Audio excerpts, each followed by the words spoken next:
The Conjuring universe is forever growing, with its 8th installment, The Nun 2, being recently released earlier this month, and I thought it was high time to rank this franchise.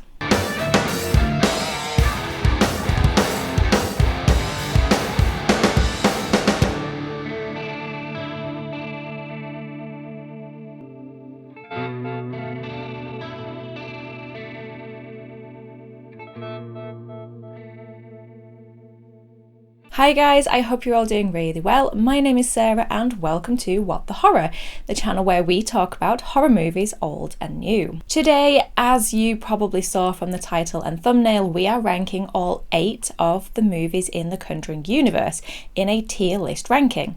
You've probably noticed that I do like to mix it up a little bit with my rankings. Sometimes it's just a straight ranking of best to worst, and other times, like today, it's a tier list ranking. This ranking will include all 3 Conjuring films, all 3 Annabelle films, and both the Nun films, including the newly released The Nun 2. It will not, however, include the Curse of La Llorona. I know there is some debate over whether or not La Llorona is actually part of the Conjuring universe, but according to its director, Michael Chaves, the film was never intended to be part of the universe. Apparently, the original plan was for Annabelle to have a little Easter egg appearance in the film, with Peter Safran, one of the producers of the Conjuring films, giving permission for her to appear. But then apparently confusion came from a mistake in marketing and the fact that La Llorona is also produced by James Wan's Atomic Monster, like the Conjuring films are. But Peter Safran claims Curse of La Llorona is certainly not a part of the universe, so it's not going to be a part of my tier list ranking. If you are interested in my thoughts on that film, I don't love it. I'm not devastated that I didn't actually have to rewatch it for this tier list ranking, so that probably tells you a lot. Okay, just a couple of points before we get into the ranking. The first is that this episode will probably contain spoilers, so just bear that in mind if you haven't seen any of the films, including the recently released Nun 2. And the second is that this is my own personal ranking of the films. This ranking is not based on how technically good they are. This is based on my own thoughts and opinions on the films, how much I enjoy them, how likely I am to rewatch them, and which I think are the weaker and stronger entries. So just remember, this may not, and very likely won't, tie up with your own ranking. But that's okay. I mean, it would be incredibly boring if we all thought and felt the same way about everything. Also, a third point that wasn't in the script when I wrote this. I broke my microphone stand. So for this episode, I am having to hold it in my hand. So I do apologise if that affects the audio at all, or if I accidentally knock it. But hopefully by the next episode, I will have a brand new secure mic stand. Okay, so I should probably introduce my tier list. We have 5 sections. We have top tier, self-explanatory, I feel. A Scream, which is, just under top tier. It's not the best of the best, but it's a strong, solid movie and a good time. Next, we have Kill Sometime. This is middle of the road. It's fine. I would rewatch it. It has its strong points, but it probably also has its weak points. Then we have So Bad It's Good. Now this one for me is, I don't know, I think if you've been around on my channel for a while, I don't really like to rip movies a new one. I do always try to find something positive within a film. So this section is more for the films where, look, I am admitting, I'm holding my hand up, they're not the strongest, but there's fun to be had. And then finally we have Kill Me Please, which goes against everything I've just said, but it's my least favourite of the franchise. These are the ones that are a slog to get through. Okay, so first up we have Annabelle Comes Home. Now Annabelle Comes Home for me is a Kills Sometime. So Annabelle Comes Home is the 3rd sequel to Annabelle, but also kind of acts like a Conjuring film, as it has Ed and Lorraine Warren in it for a good chunk of the runtime. And to me, that is always a good thing. They are my favourite part of the Conjuring films, so any extra time with them fleshing out their story is always a win. I also think that it's great to finally loop back round to the story that actually opened the franchise and carry on with it. And to be honest, in my opinion, that is one of the strongest parts of Comes Home. The opening scene is possibly one of my favourites of the franchise. The progression of the story moves at a really strong pace, moving us through the Warrens taking Annabelle, a cute little moment between Ed and Lorraine as a couple, and even seeing a little glimpse of what it's like for Lorraine having her gift day to day. I mean, she's going to see more than just what's going on with the current case, and we see that with the accident that's just happened and the lady that died in it. And despite it being only short, I do really love the moment outside of the cemetery where Ed is attacked by ghosts.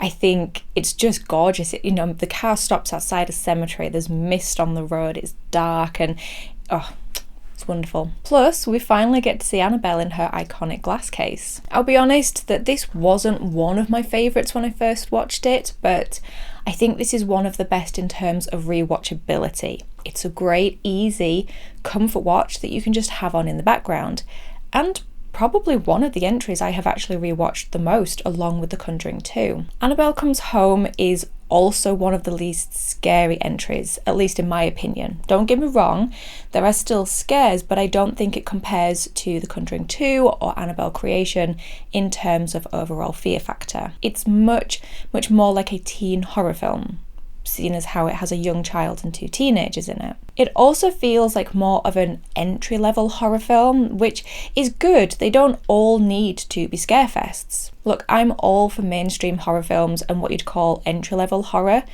because while not all horror fans love them, they do bring more people into the horror community, which is always a good thing. I also like how we get to see more of the artifacts in the Warrens' artifact room. I mean, that place is a treasure trove of stories, isn't it? Getting so much time with Annabelle, or Malthus, and Valak, it's refreshing to have some new antagonists. Another thing the film does well is include lots of little nods and pieces of information linked to previous films, such as following on from the opening of The Conjuring and the Heroes or Hoax article that Ed was interviewed for in The Conjuring. Plus, there's the little cameo from Bea, or at least the ghost of Bea, the Mullins daughter from Annabelle Creation. Okay, so next up we have Annabelle Creation, as just mentioned, and for me this one is top tier.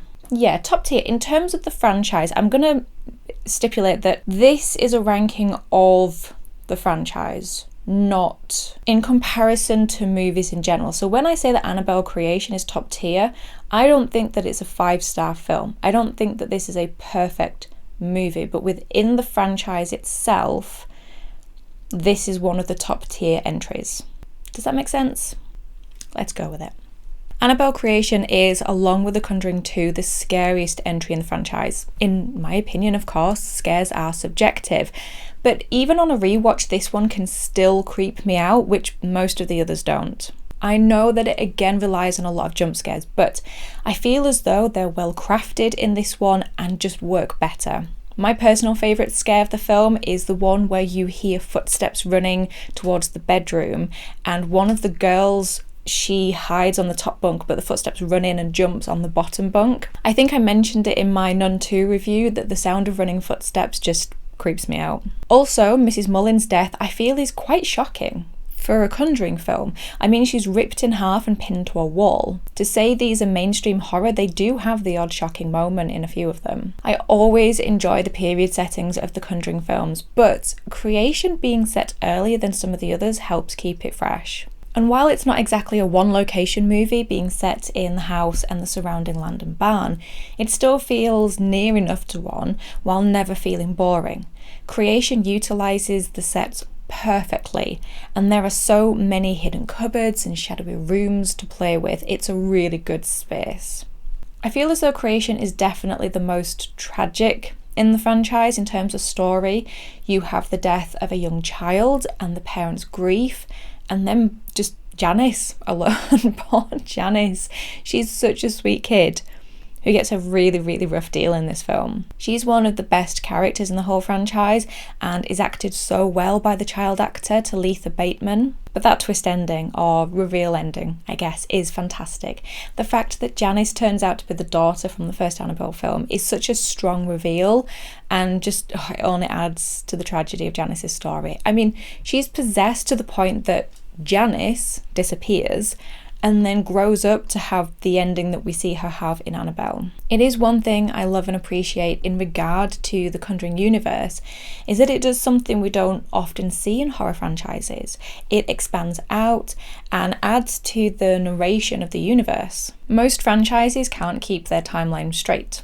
Looking at you, Texas Chainsaw, or rewrite it multiple times like Halloween. The only one that I can think of that does something similar to Conjuring is Saw, which, you know, is not that surprising considering both of their origins. Okay, so next we have Annabelle, the first Annabelle film. Oh, this one for me is Kill Me Please. This is a funny one because it has a lot of the right elements for me. I love that it's set in the 60s, and I find cults oddly fascinating. So the film and the whole Cult of the Ram stuff should make this a win, but this film just doesn't work for me. I do love the period setting though. Like I said, it's one of my favourite things of the Conjuring universe after the Warrens. I think the outfits and set dressing are wonderful, and John and Mia's second home, the apartment building, is utilised really, really well with some of the scares. And it keeps it slightly more interesting as they use, you know, the whole length of the building, the staircase, the apartment, and especially the basement scene. But I use the term slightly more interesting because overall, I find Annabelle boring. In fact, when I rewatched all of the films for this ranking, when it got to Annabelle, it felt like a real effort to actually sit down, put it on and watch it. You know, when you're rewatching a franchise and there's that one that is just not for you, and maybe it's just me, but I feel like there's always one in a franchise that's your least favourite and you think, oh no, we're at this one now. But what makes it so frustrating is that the two sequels to Annabelle, you know, the second and the third film after this film, are far superior. And I do wonder if the first one, being the weakest by far, would put people off checking out the other two, which would be such a shame. And speaking of the other two, the funny thing is that with the release of Creation, it makes the story of Annabelle fit less. It loosely works, but not fully. It just, I don't know, for some reason the writing just doesn't quite tie in. There's also a couple of aspects to the story that bug me. I'm really tired of the whole people, mostly men, not believing the woman or thinking she's crazy. Or, in this film's case, a lot of what Mia says is dismissed as baby brain. It's a trope that becomes old real fast. And the other thing is that for a film that's quite slow-paced and boring, it has a couple of moments that border on being a little bit much. Like Mia smashing a doll against a crib and throwing it across the room, only for it to turn out to be baby Leah. Only for it then to not be baby Leah. Of course you get dark stuff in horror, but these moments just feel out of place with the rest of this film. I know there'll probably be someone saying, oh, you're too sensitive. It's not about that. I'm saying that in the context of this movie, there's this moment and one early on when Mia is attacked when she's pregnant, and I just think that they stand out as being really dark and a bit much within the Annabelle film. I mean, to be honest with you, they're unpleasant things anyway. Okay, next we have The Conjuring 2. This one for me, no question, no doubt, top tier. The Conjuring 2 is my favourite of the entire franchise, with Creation being my second. I just love The Conjuring 2. I know that the real Warrens are questionable, especially Ed Warren, but I defy anyone to not fall in love with their fictional counterparts. I love the fictional version of Ed and Lorraine and their love story, and they are played to absolute perfection by Vera Farmiga and Patrick Wilson. The Conjuring really set these two up well, but in my opinion, it's in The Conjuring 2 when they really come into their own as characters. And their love story is just I'm not big into love stories, but their love story is so sweet and beautiful.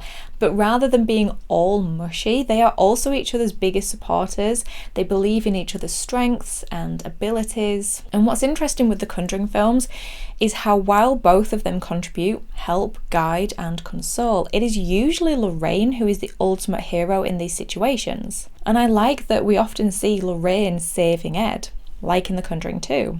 I also appreciate the choice of making Ed and Lorraine skeptics themselves, in a way. You know, they're not always jumping to say, yup, that's a ghost. We see them explore the logical and real reasons for certain events.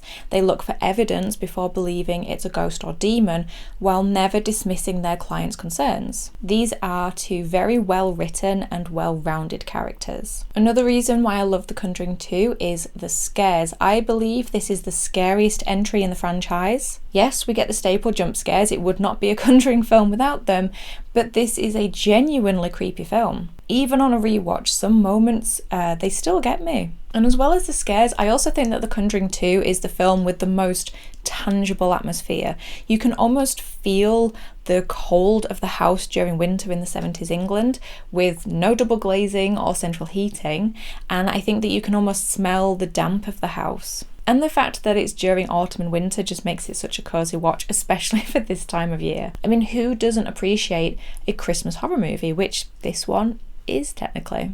Okay, next up we have The Nun 2. Now, The Nun 2 for me is gonna go in... I don't know, this is actually really tricky, I'm not sure. I was gonna put it in So Bad It's Good, but I might put it in Kill Some Time. This is the problem with films that I've only seen once. I'm probably, wherever I put it, I'm probably going to change my mind later. You know what? I'm going to put it in So Bad It's Good. I'm going to play it safe.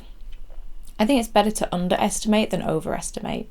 So I have actually done a full review on The Nun 2, which I will leave a link to here if you're wanting more of my in-depth thoughts. I went into The Nun 2 open-minded with zero expectations. It's the best way, I feel. And I was pleasantly surprised. Is it the strongest entry? No. But is it the worst? No, it's not. It is not an Annabelle. The Nun 2 is a perfectly adequate film. I feel that it is an improvement on the first one and has plenty of positives to it, despite me putting it in So Bad It's Good.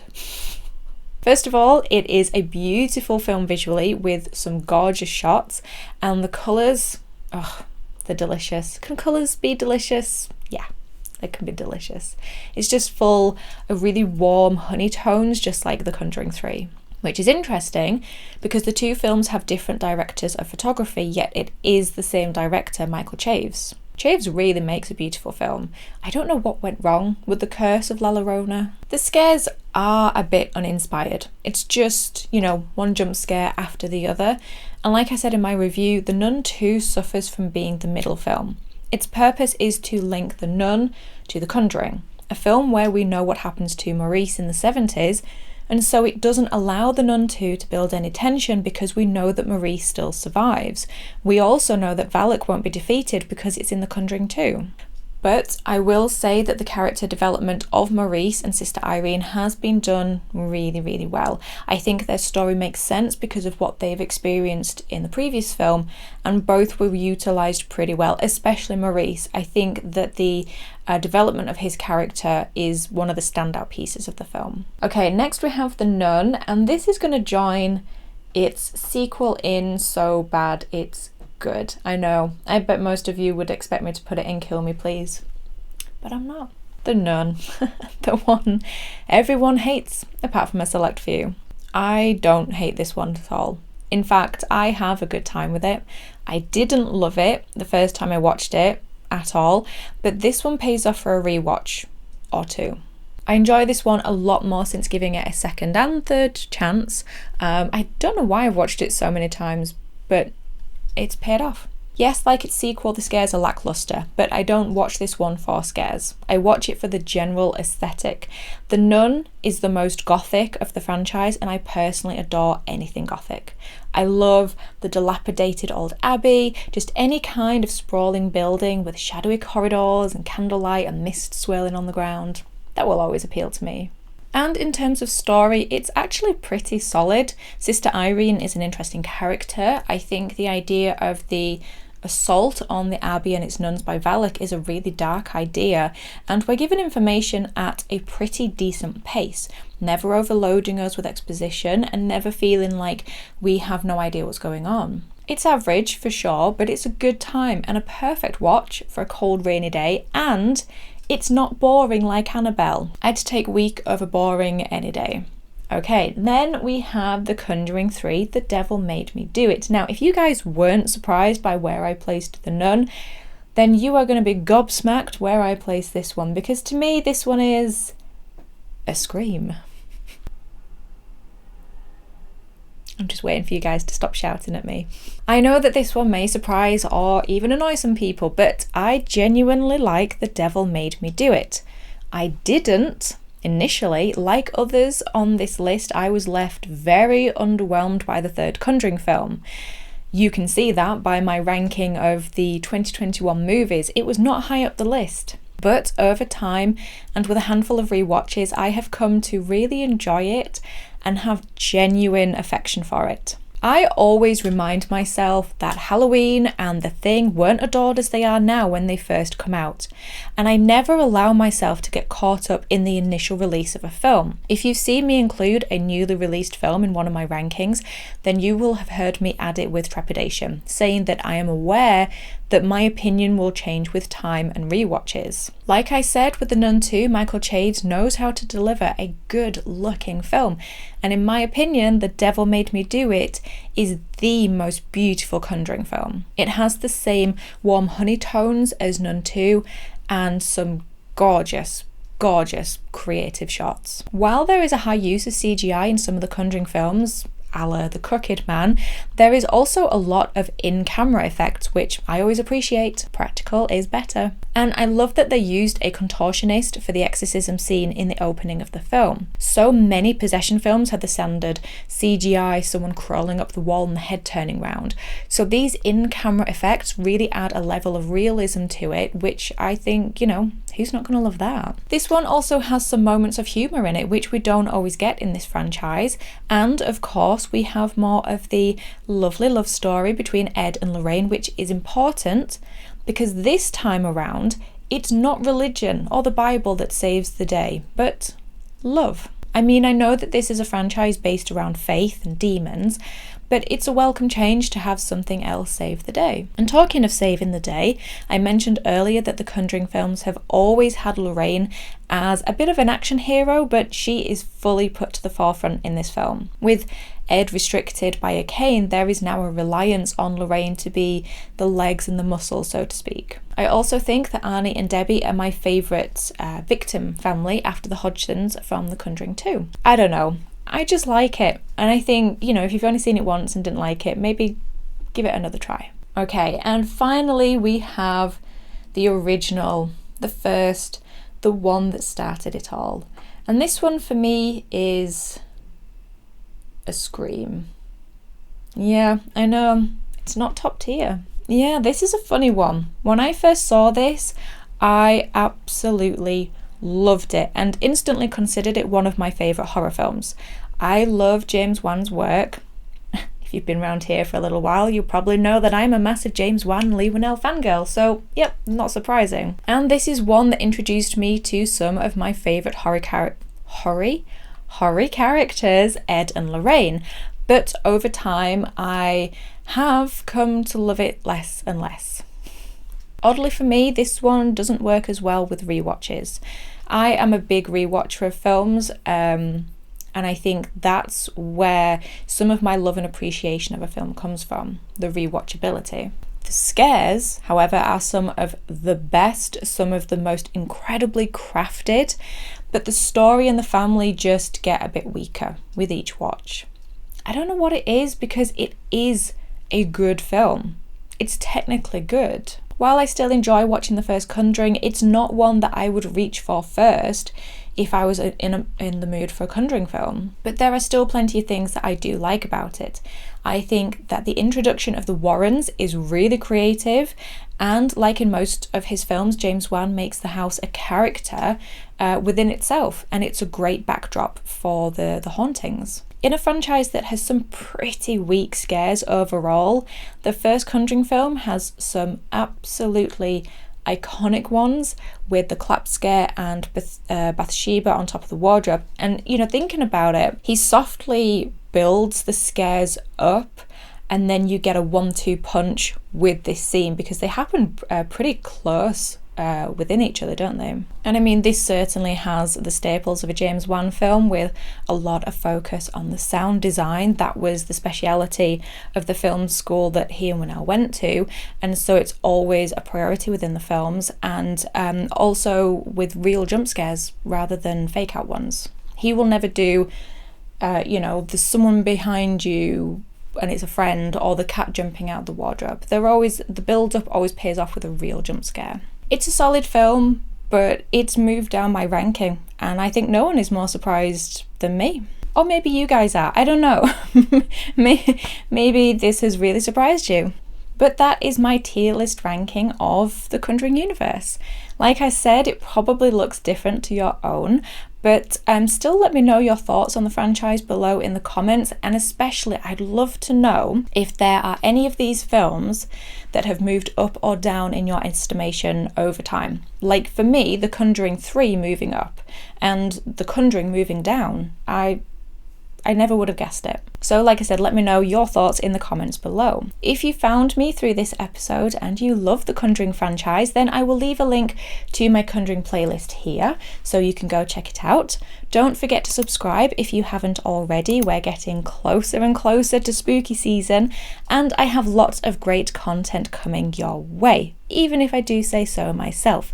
But even before spooky season, go check out my back catalogue. It's a fun time. But in the meantime, thank you as always for stopping by. I really do appreciate it. Take care of yourselves, and I will talk to you in the next episode. Bye.